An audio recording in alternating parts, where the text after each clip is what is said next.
The desert remembers. It remembers the women who gave everything and asked for nothing, whose voices were carried off by the wind instead of by applause. This tale is of one such woman, Ellie Mae Carson.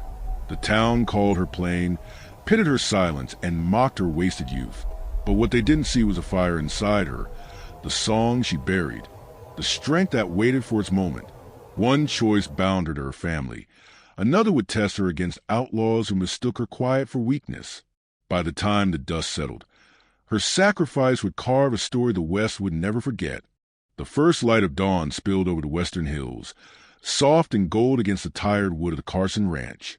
Dust shimmered in the air, stirred by the restless hooves of a lone horse tethered near the fence. Ellie Mae Carson moved quietly across the yard, her dress brushing against dry earth, her hand steady though her heart was anything but. She had risen before the town, before the church bells and the gossiping women, before the saloon doors swung open. Morning was her sanctuary, the only time she could pretend her life was still her own. Her voice, low and aching, carried into the silence as she hummed a tune, soft, broken, but beautiful. Once, that voice had been meant for crowded rooms and velvet curtains in a faraway city she'd never seen. But now it filled only the empty spaces between barn walls and prairie wind. Inside the house, her younger brother Tommy stirred, groaning against a hangover he could not afford. 17 and reckless, he was the reason Ellie stayed. When their mother died and their father followed her into the grave a year later, Ellie had folded up her dreams like fragile letters and tucked them into a box she never opened again. She had become mother, father, and keeper of the land, her shoulders carrying more than her frame should have allowed. The townsfolk saw her as dependable, but not remarkable. They whispered that she had wasted her youth, that her beauty faded without a man to claim it, that her voice was meant only for lullabies. Clara Jean Hargrove, queen of gossip, said it loudest, "A woman who stays when she could leave ain't a dreamer, she's a fool." Ellie had learned to walk past such words with her head bent and her silence sharp as steel. Yet inside, her chest still ached not with shame, but with the weight of all the songs she never sang. On this morning, Sheriff Boone Whitlock rode down the main street of town, his silhouette tall against the rising sun. His presence was steady, unspoken, a reminder that order here was fragile and easily broken. He was a widower, a man carved out of solitude, scarred by battles no one dared ask him about. The people respected him, feared him a little, but few truly knew him. He noticed things others did not. The way Ellie lingered at the edge of the saloon when musicians passed through, the quiet grace in her stubborn strength. Later that day, a traveling troupe of musicians arrived, their wagons rattling, their laughter spilling into the dusty street. Fiddles and banjos tuned beneath the shade of the hotel's porch, and half the town gathered, hungry for distraction. Ellie stood at the edge, apron still dusted with flour, hands clenched against her skirts. She listened with her whole being, the notes pulling her towards something she could never have. Clara Jean leaned close enough for Ellie to hear, her voice like vinegar. "You'll wear out your ears, girl, listening to songs meant for better women. If your voice carried as far as your chores, maybe you'd have left years ago." The women around her laughed, their eyes sliding over Ellie with pity disguised as cruelty. Sheriff Boone, standing nearby, did not speak. He never joined quarrels of words, but his gaze lifted, slow and deliberate, settling on Clara Jean with a sharpness that silenced her tongue. Ellie felt his eyes turn briefly toward her, not with pity, not with mockery, but with something steadier, something that made her throat tighten. She turned away quickly, ashamed of the warmth rising in her cheeks. That night, when the town slept and the music had faded into memory, Ellie sat outside beneath a sky scattered with stars. She sang then, quietly, as if offering her voice to the heavens rather than the earth. Her song carried sorrow, longing, and a strength forged from loss. She believed no one heard her. But Boone, returning late from his patrol, paused at the edge of the road. He dismounted without sound, letting the melody wash over him. His face, usually stone, softened as he listened, though he would never tell her so. The following week brought trouble. Tommy, restless and hungry for thrills, had gambled with men too dangerous to cross. Outlaws who passed through took his coins, then demanded more when his pockets ran dry. They spoke of debts owed, of blood, and fire if payment did not come. Ellie found out when Tommy stumbled home. His lips split, his pride shattered. She did not cry. She simply took the small bundle of savings hidden in her room and pressed it into his hands. Her voice, even though her chest burned. "This will cover it, but it's all we have left." Tommy's eyes glistened, shame already blooming. Yet he took it. He always did. Boone appeared the next day, his jaw set, his voice low as he told Ellie he had heard of Tommy's dealings. He offered help, a quiet promise of protection. Ellie met his gaze. Her shoulders squared though her heart trembled. "Thank you, Sheriff, but we'll stand on our own feet. Charity is another kind of debt." He studied her for a long moment before nodding once, his respect deeper than words could hold. From then on, his small acts spoke louder than offers. Water left by her well in the dry heat, a fence mended without asking. The brief tilt of his hat each time they crossed paths.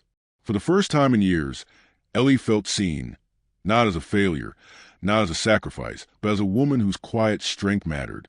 And yet, even as her world shifted in these subtle ways, danger shadowed her steps. Word spread that the outlaws Tommy had crossed were not finished. They would return, and this time they would not leave quietly. The town braced for the storm, some with dread, others with curiosity. And Ellie, standing beneath the wide, pitiless sky, felt the weight of what was coming settled deep in her bones.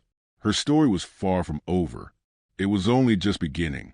The night fell heavy, cloaking the Carson ranch in silence, so thick it felt alive.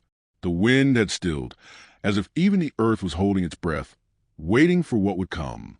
Ellie Mae stood on the porch with a lantern in her hand, the light flickering against her face.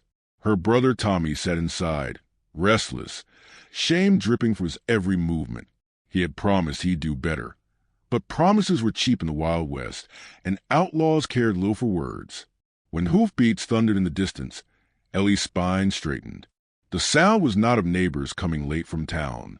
It was a darker rhythm, a pounding that grew closer with every heartbeat. Torches lit the horizon, bobbing like fiery eyes, and the smell of smoke drifted on the night air. The men who had taken Tommy's money were returning, not for coins, but for a show of power. Tommy rushed to the window, panic rising in his voice. "Ellie, they'll burn us out. We can't fight them. We ain't got the strength." His hands trembled, his boyish bravado stripped away. Ellie turned slowly toward him, her lantern casting shadows across her determined face. "We have what matters," she said, though fear coiled in her gut. "We have our ground, and we stand on it." Out in the darkness, a lone figure appeared. Sheriff Boone Whitlock, steady in the saddle, his presence cutting through the fear like a blade. He dismounted without hurry, his boots sinking into the dust, his hand resting near the worn grip of his revolver. His eyes met Ellie's, and no words were needed. He had come not as law, but as a man who refused to let her face this alone. The riders drew near, their laughter crude, their torches spitting embers. The leader, a scarred brute named Carter Red, sneered as he swung down from his horse. "Miss Carson," he called, mocking politeness dripping from his voice. "We gave your brother a chance. Now it's your debt to pay." He gestured to the ranch. "Pretty little place you got. Be ashamed to see it ash." Ellie stepped forward, her lantern high, her voice clear though her heart hammered. "You'll get nothing more from us. The debt is paid." She lifted a small folded paper, the proof of her locket sold, her last piece of inheritance given up to cover what Tommy owed. The gesture was simple, yet it cost her more than gold. Carter's smirk deepened. "A trinket for a life? You think we're fools." His men shifted, restless, waiting for the order to unleash hell.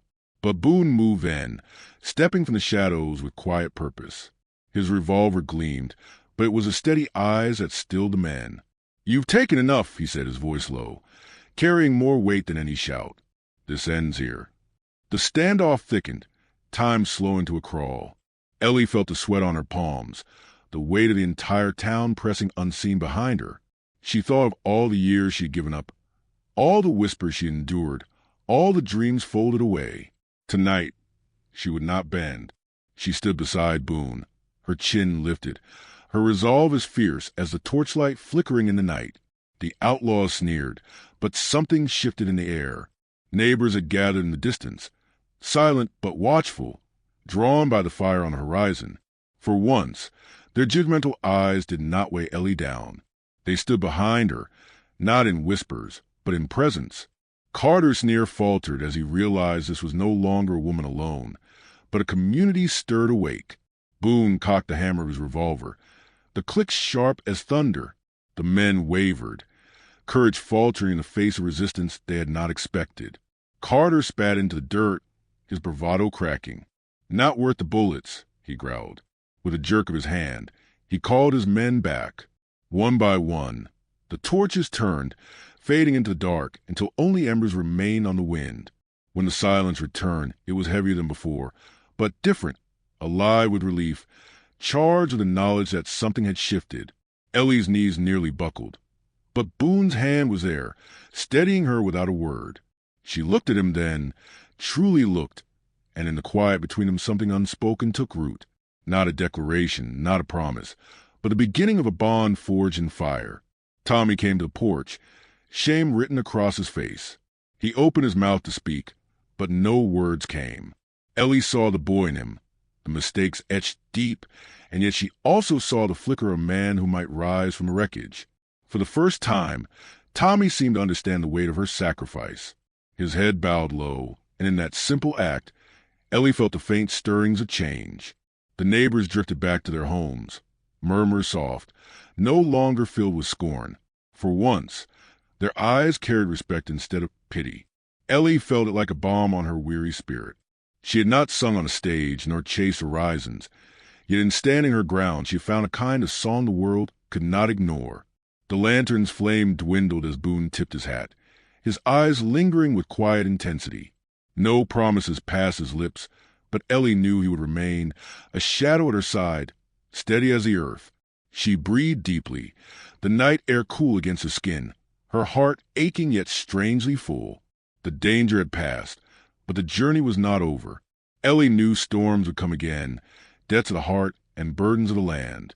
Yet for the first time, she felt ready, not because her dreams had been fulfilled, but because she had discovered a different kind of strength. She had faced a fire and had not been consumed. And as the first stars blinked above, Ellie raised her eyes to the heavens. Her song remained unsung to the world, but in the quiet of her soul, it began again, soft and steady, waiting for the dawn.